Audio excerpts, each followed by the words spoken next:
Hey there. Just today's Revved Up Reflections. It's not really a reflection, just hey there. Just wanted to bring up how many bikes do you really need? Well, for me at least, I get tired of the same bike. So ultimately you would have a lot more than one, even more than two. You'd have uh you'd have your project bike, you might have something newer that like a daily driver, something you ride regularly. You might ride it back with work once in a while, but basically a good solid bike that you don't really do anything with except for ride it. You'd have a old bike, antique, something antique that's your baby. You ride around once in a while. Take the bike night or whatever. Uh, you might have a dirt bike, dirt tracker, dirt something, adventure bike, whatever they call them now, and your project bike, and probably more than that. You could delve off into so many different things. You could have antique dirt bikes, antique street bikes. You could have your track bike, your antique track bike, your vintage track bike, whatever you want to call it.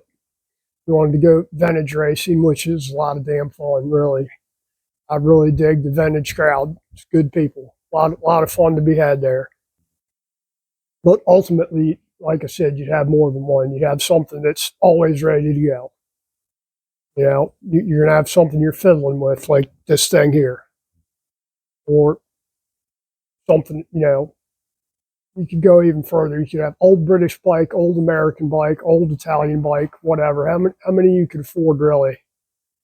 You always come across smoking deals on some where somebody's in over their head mechanically or financially or whatever, that, they're not, somebody's project is a pretty good thing to buy. Sometimes they are. Unfinished projects are good because a lot of times guys they bought a lot of parts and they got stuck on something or got in over their head and they can't finish it or whatever. Who knows? But usually a project, depending on how rough it is, you can sometimes make out pretty good on that 883 that we got over there. That 883 right there, that was somebody's project bike that they had, I don't know what they did. They had powder coated the frame and had stuff put back together kind of halfway. They had stripped out the bolts that go into the back of the case there where it mounts up to the frame. Luckily, those inserts are replaceable without whipping the motor out. They're not easy to get to, but you can do it. Basically, you have to take the swing arm off and get them out. But it's just the bottom two, and they had a lot of stuff messed up on here as far as adjustments. They had powder coated over top of the swing arm bearings when they did the races in the swing arm, and had powder coating on the steering head bearings because I guess they never took the races out, so had to replace the swing arm bearings and had to replace the steering head bearing cups where they had just powder coated over top of them, and you're not getting that out of there. I got it out, but by replacing the races. But that was a project we got for, pretty damn cheap. And yeah, it's only an 883, but it ran good, runs good, and painted the wheels or powder coated the wheels, and the paint was good. Paint was good. Had good seat on it. Everything was blacked out as far as heads and cylinders and cases. But that was somebody's project we picked up, which is a regular rider now. My son's bike, or was. I think we're getting.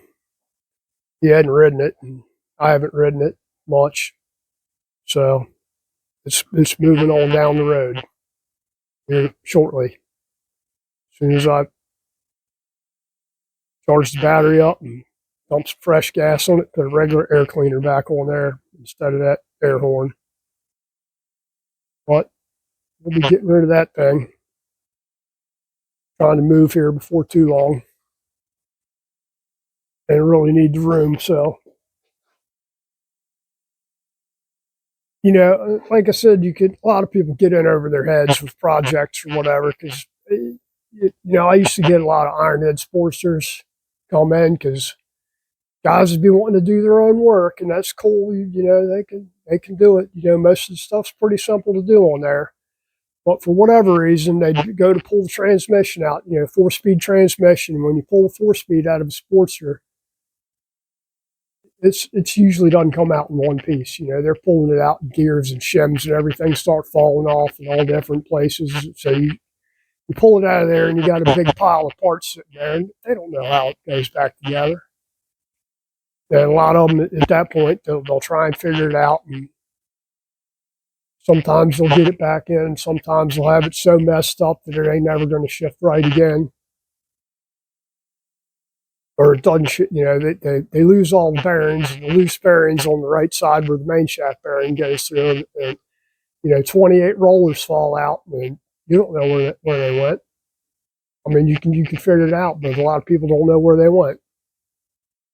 They don't know about setting end play on the main shaft and counter shaft. But so a lot of projects, I've gotten stuff before that people just, who knows? We had that CX500 that we picked up for like just over $100. Left cylinder head was leaking, head gasket was leaking, dripping oil out of it. And we took it apart, and it sat here for a long time. Sat here for entirely too long. And I started selling parts off of it. And I sold the gas tank, which was in really good condition. I sold the gas tank for more than what we paid for the entire bike. And then a couple of weeks ago, well, about a month ago, I sold the bike on because I wasn't going to needed the room and wasn't going to work on it anymore. So I passed it on to somebody else who had a CX500 that basically he needed some parts.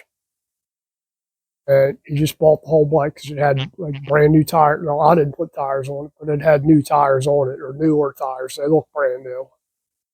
And I needed the forks and brakes and wiring harness and all kinds of stuff for whatever he wanted it for. I don't know. I guess he just needed the parts for his bike because he already had a CX500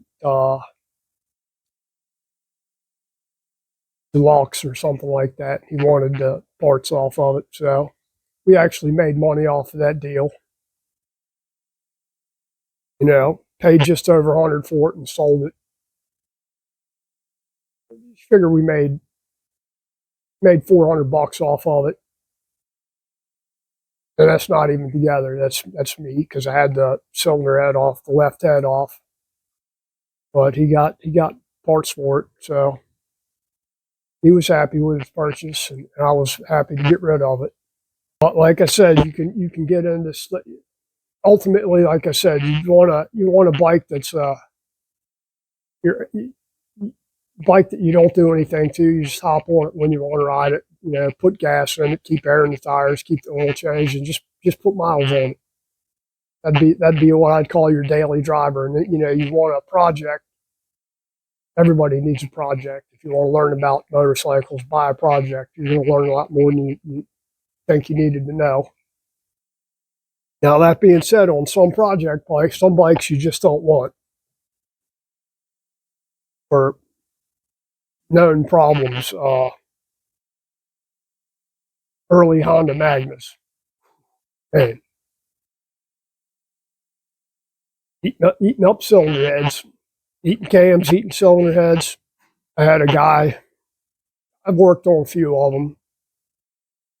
I had a guy bring one in and making all kinds of noise out of the top end. So checked it out. went to adjust the valve. Figured it was just a valve adjustment. I didn't know nothing about magnets. So did a valve adjustment on it. Valves weren't really out. And sitting there listening to it, I was like, man, this thing don't really sound right. I mean, it sounds like the valves are tapping pretty damn heavy. So looked at the cylinder head, pulled the cams out of it. Cylinder head journals in the head were bearing journals were pretty much wiped. Not pretty much, they were wiped. So at that point, he needed cylinder heads and cams. It must be something to that early 80s thing somewhere in there. They screwed up on metallurgy on the cams or something, because I had a guy bring a Nighthawk 650 in that same thing. Cams were just toast. Like I told him, like, man, this thing needs a cylinder head, needs this, and I don't know what else is wrong with it. I know that all that metal went somewhere throughout the rest of your engine. So, but that's really off topic there. So I think that's pretty much all I'm getting at here. Is ultimately, you need a regular bike, daily driver, something antique. This is for me at least. Daily driver, antique, probably more than one antiques. It's not bad to get into. Project bike, whatever it be, if you're building a bomber, chopper, cafe racer, dirt tracker, whatever. And if you could swing it, American antique. When I say antique, I mean, antique. I'm not talking, 1980s or 70s bike. I'm talking real antique, 60s earlier. That stuff's getting harder to find. It's at a decent price anymore, but, still fun. I mean, if you find a 60s, even into the 70s Japanese bike that's, pretty much all there, and even those things are getting damn pricey now. Vintage road racing is a lot of damn fun, and there's a lot of classes there you can fit into. So you can race one bike in a lot of different classes and have fun doing it. So a little bit older, more mature crowd, and nobody really cares how fast you're going. I mean, it's competitive to a point, but it's not like everybody there isn't a professional racer. They're just having fun. It's their hobby, except for some of them. But the majority of them are, just honest, hardworking folks that are into racing their bikes, and whatever class they're racing in. Twins, singles, Class C, pre-war, whatever. It's all about the fun. That's really about all I got. Or I'm just going to sit here. It's getting cold out here, so let's go in the house, and I'll have to come up with something else.